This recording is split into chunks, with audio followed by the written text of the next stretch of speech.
بسم الله والصلاه والسلام على رسول الله. موقع عبد الرحمن طلبه اساس تاريخ وجغرافيا. حبايبي طلاب ثالثه اعدادي، النهارده باذن الله تعالى هناخد الدرس الثالث في الجغرافيا وهو النشاط التعليمي في العالم. يلا بينا.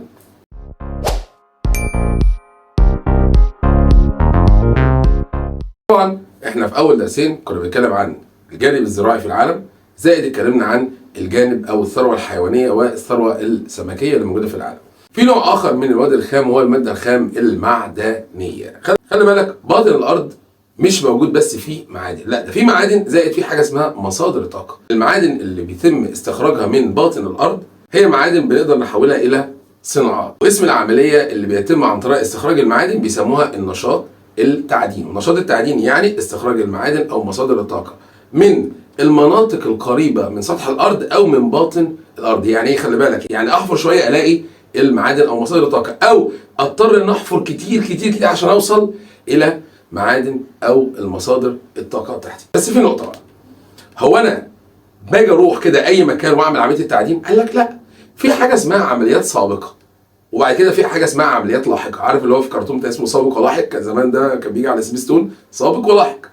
انا الاول بعمل عمليه اسمها عمليات سابقه قبل عمليه التعدين، اللي هو بعمل ايه؟ بعمل عمليه بحث، بدور. خلي بالك في الوقت الراهن طبعا عمليات البحث اصبحت متطوره جدا، بقى في حاجه اسمها قمر صناعي بيكشف ويشوف الاماكن اللي فيها معادن ومصادر الطاقه. خلي بالك، معادن ومصادر الطاقه وفيره. يعني ايه؟ يعني المكان لازم يكون يستاهل، يعني المكان يكون فيه معادن كتير او مصادر طاقه كتير، عشان في الات هتيجي وفيها هبني مساكن وهمد سكك حديد واعمل طرق مواصلات. فاذا انا لازم الشرط الرئيسي عشان اعمل عمليه التعدين في مكان ما، طبعا بعد عمليه البحث، ان يكون المعادن الموجوده بكثره بوفره. فقبل التعدين بعمل ايه؟ بدور، ببحث واكشف. خلاص بحثت وكشفت، عرفت ان انا في معادن وبوفره، ببدا بقى اعمل حاجه اسمها اعداد المنجم. ايه اعداد المنجم ده؟ ان انا بعمل حاجه اسمها خطوط سكك حديد. طبعا خطوط سكك حديد عشان نقل ايه؟ عشان نقل المعادن والحاجات اللي انا استخرجتها، زائد ببني طرق عشان المواصلات بقى والناس، زائد ببني مساكن. طبعا مساكن العاملين، لان ما ينفعش مثلا ان انا يبقى سكان مثلا مدينه القاهره والتعدين مثلا موجود في الصحراء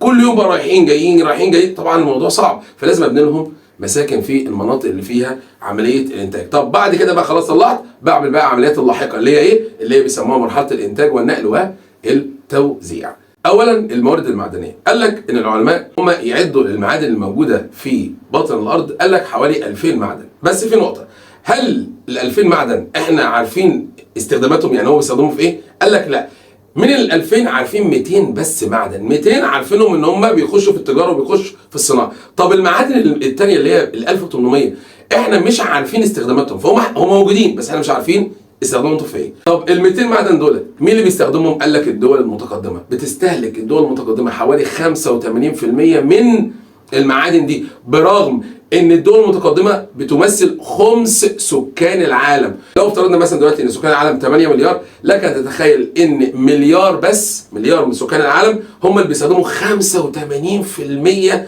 من المعادن. طب ليه؟ ما قال لك لان الدول دي عندها الصناعات اللي بتحتاج هذه المعادن. طب الدول بقى اللي عندها معادن وعندها صناعات بتعمل ايه؟ بتقوم مصدراها كماده خام. حلو. ايه المعادن بقى الموجوده عندي؟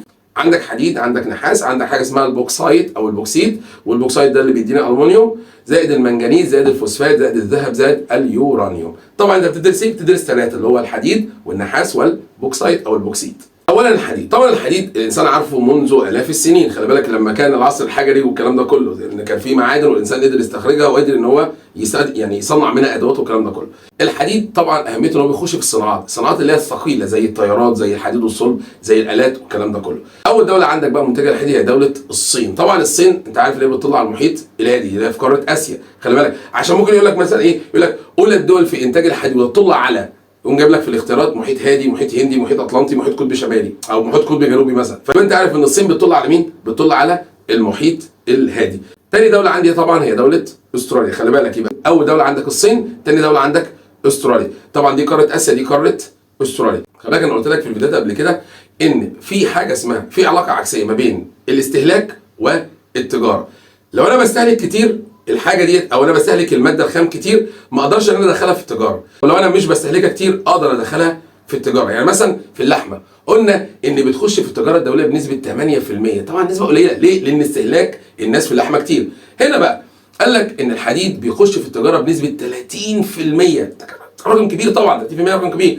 معنى ان هو بيخش برقم كبير ده يبقى الدول اصلا مش بتستهلك الحديد، امال تعمل ايه؟ بتصدره كماده خام. واكتر دوله ناميه عندها حديد وبتصدره هي دوله موريتانيا. طبعا موريتانيا دي دوله عربيه بتوجد في قاره افريقيا، في غرب افريقيا، بتطل على المحيط الاطلنطي. الدوله دي بتصدر الحديد بتاعها الى بريطانيا واليابان. خلي بالك بريطانيا هنا دوله جزريه، اليابان برضو دوله جزريه. خلي بالك بريطانيا بالنسبه لموريتانيا في الشمال، واليابان بالنسبه لموريتانيا هي في الشرق. يبقى خلي بالك، يبقى موريتانيا بتصدر الحديد بتاعها الى الشمال والى الشرق. في نقطه بقى لسه قايل لك من شويه ان بريطانيا دوله جزريه وان اليابان برضو دوله جزريه، فجاي لك السؤال ده علامه صح وغلط.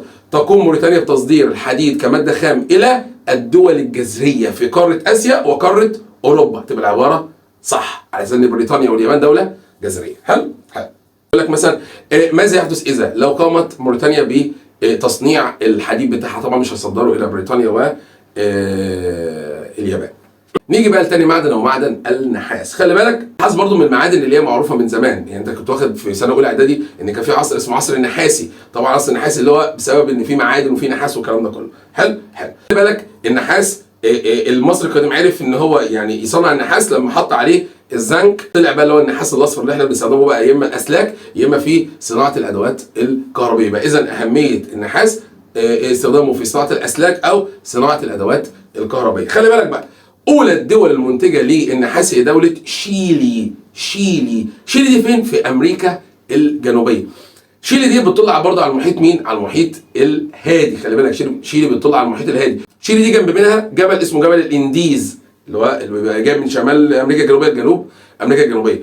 اذا شيلي اول الدول المنتجه للنحاس. تاني دوله عندك هي دوله الصين. خلي بالك بقى شيلي اول دوله بتطلع على المحيط الهادي، تاني دوله الصين برضو اللي بتطلع على المحيط الهادي. خلي بالك يبقى اذا اوائل الدول اللي عندها معدن النحاس اللي هي بتطلع على المحيط الهادي، سواء كان شيلي في امريكا الجنوبيه او الصين اللي موجوده في قاره اسيا. مدي لك دول تانية في بيرو، في الولايات المتحده، في استراليا، في روسيا، في اكتر من دوله يعني. خلي بالك ثالث بقى معدن عندي هو معدن البوكسايت او البوكسيت. المعدن البوكسايت بيطلع برضو، طبعا المعادن دي بتطلع كتله واحده وتفرز المعادن دي عن بعض، وده حديد ده نحاس ده وهكذا. حلو. البوكسايت بياخدوا البوكسايت ده بقى، البوكسايت ده ماده خام، بياخدوه يعملوا منه ماده مصنعه اللي هي مين؟ اللي هي الالومنيوم. خلي بالك البوكسايت اهميته اللي هو صناعه معدن الالومنيوم. اكبر دوله للبوكسايت هي استراليا. اكبر دوله للبوكسايت استراليا، بس اول دوله لصناعه الالومنيوم هي الولايات المتحده الامريكيه. طب ازاي؟ ما هو المفروض البوكسايت يبقى اول دوله استراليا، يبقى برضه الالومنيوم اول دوله استراليا. لا بص بس، مش معنى ان الدوله عندها بوكسايت هتبقى اول دوله في صناعه الالومنيوم. زي موريتانيا كده، موريتانيا عندها حديد بس مش اول دوله في صناعه السيارات او الطيارات او الكلام ده كله. استراليا هي اول دوله في معدن البوكسايت بس هي مش اول دوله في صناعه الالومنيوم. مين اول دوله في صناعه الالومنيوم؟ هي الولايات المتحده الامريكيه. طب ليه ما بقى؟ قال لك لان البوكسايت عشان يتحول الى الالومنيوم محتاج 3 حاجات. ايه هما؟ طاقه كهربائيه، محتاج خبره علميه وفنيه اللي هو ايدي عامله مهره يعني، واخيرا سوق سواء كان محلي او سوق خارجي. فلذلك الدول اللي هي ما عندهاش ال3 حاجات دولت اللي هو الطاقه الفنيه والخبره والسوق بتعمل ازاي؟ بتصدر البوكسايت بتاعها للدول اللي هي المتقدمه اللي عندها الكلام ده فبتصنعه. لذلك اوائل الدول اللي بتصنع الالومنيوم عندي بقى بالترتيب الولايات المتحده الامريكيه، كندا، ثم استراليا، ثم اليابان. يعني استراليا ديت اللي هي بقت المركز الثالث. خلي بالك اللي هي اول دوله في البوكسايت، هنا المركز الثالث في الالومنيوم. فانت خلي بالك بقى، يعني مش معنى ان هي اول دوله في البوكسايت هتبقى اول دوله في الالومنيوم، هي ثالث دوله في الالومنيوم.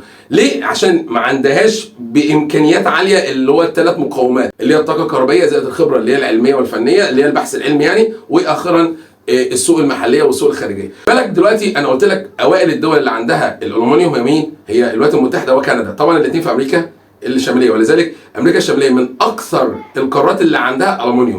تتركز صناعه الالومنيوم في الركن اللي هو الشمال الغربي. طب البوكسايت، انتاج البوكسايت في الركن الجنوبي الشرقي اللي هو مين؟ اللي هو استراليا. طب شيلي الركن الجنوبي الغربي.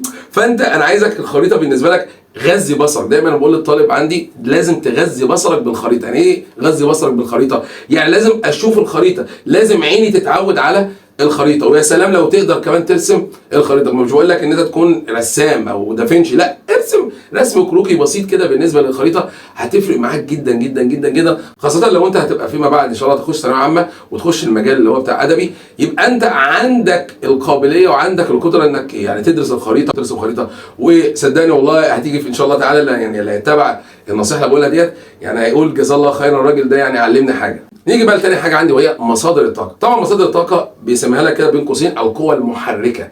يعني دلوقتي انا عايز اخلي البوكسايت الى ألموني، قلت لك محتاج ايه؟ محتاج حاجه اسمها طاقه. فتعريف مصادر الطاقه هي القوى المحركه لحياه الانسان اللي الانسان بيستخدمها سواء على استخدام بشري او بالنسبه للصناعه. طب مصادر الطاقه كم نوع؟ قال لك نوعين، عندك مصادر طاقه متجدده ومصادر طاقه غير متجدده. الغير متجدده هو الفحم والبترول والغاز اللي هو بيسموها الطاقه الحفريه اللي بتديني كهرباء اسمها كهرباء حراريه، يبقى طاقه حفريه، كهرباء حراريه اللي هو الفحم والبترول والغاز. حلو حلو.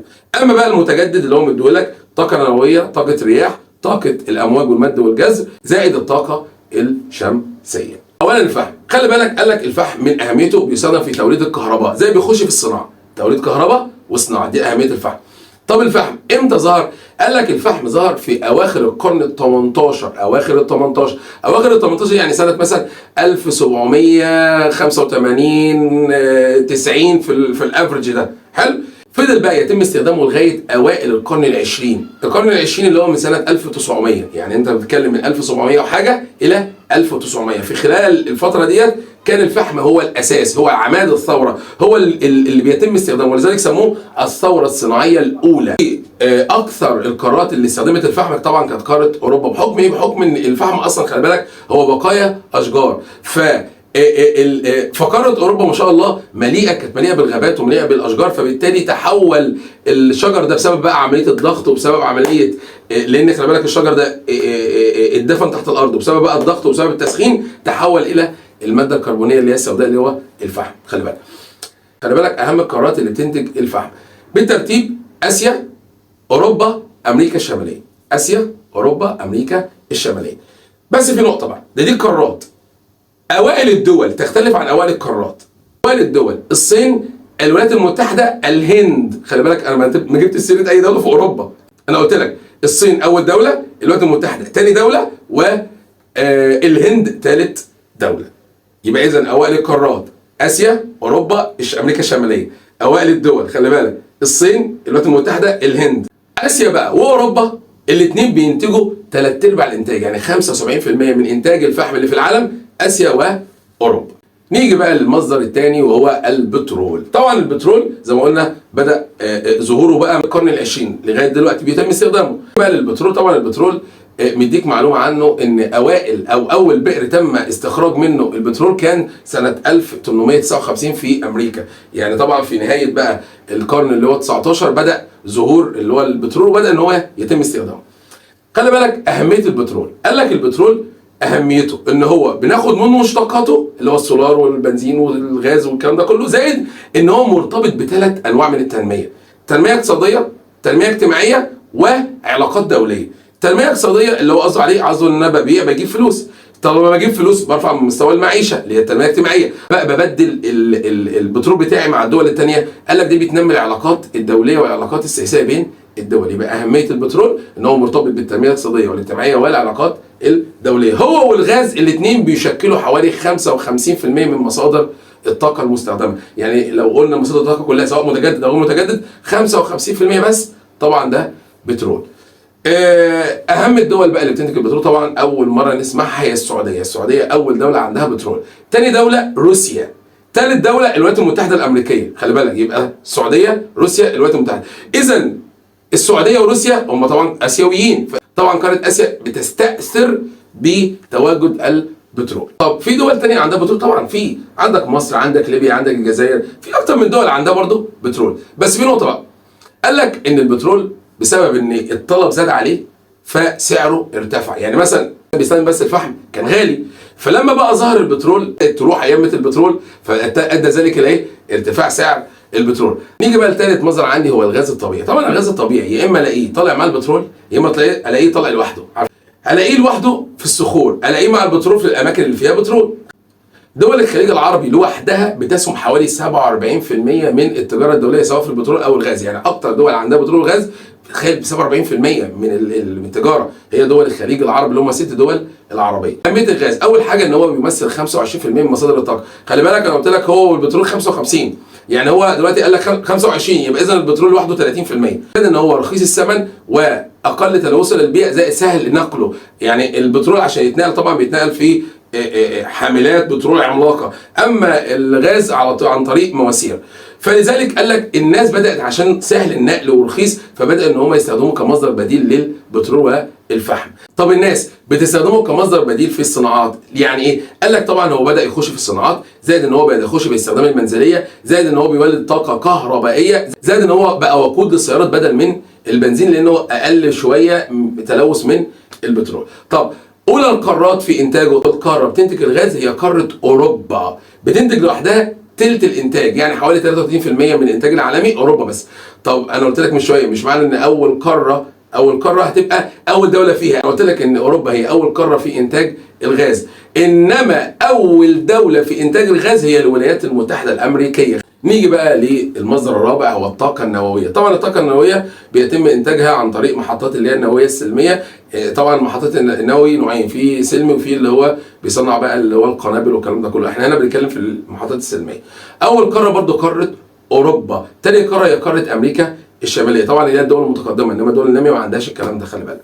فإذا الغاز والطاقة النووية أول قارتين أو أول قارة في الاثنين هي قارة اوروبا. نيجي بقى للطاقات النظيفه جدا. اولا طاقه الرياح. طبعا الرياح بيتم انتاجها عن طريق الدول المتقدمه عن طريق ان هو بيحطوا طواحين مراوح كده بتبدا ان هي تاخد اللي هو طاقه الرياح وتحولها الى طاقه، او تاخد الرياح تحولها الى طاقه. زي بقى مين؟ زي فرنسا، زي بريطانيا، زي الولايات المتحده الامريكيه. ده بالنسبه للدول المتقدمه. طب في بعض الدول الناميه برضه بتنتج طاقه الرياح زي مين؟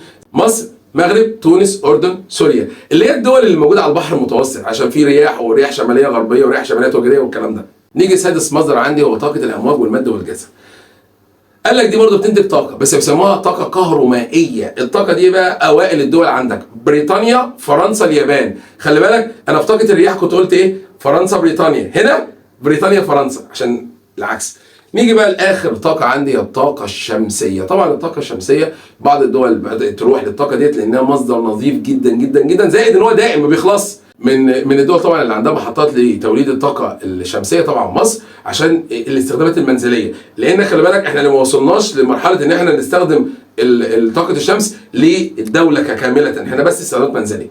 خلي بالك انا قلت لك من شويه ان الكهرباء اللي بيتم انتاجها عن طريق الفحم والبترول والغاز بيسموها كهرباء حراريه. طب الكهرباء اللي بيتم انتاجها من الامواج والمد والجزر والسدود والشلالات دي طبعا بيسموها الطاقه او الكهرباء الكهرومائيه. الكهرومائيه يبقى كهرومائيه سدود وشلالات والكلام ده كله.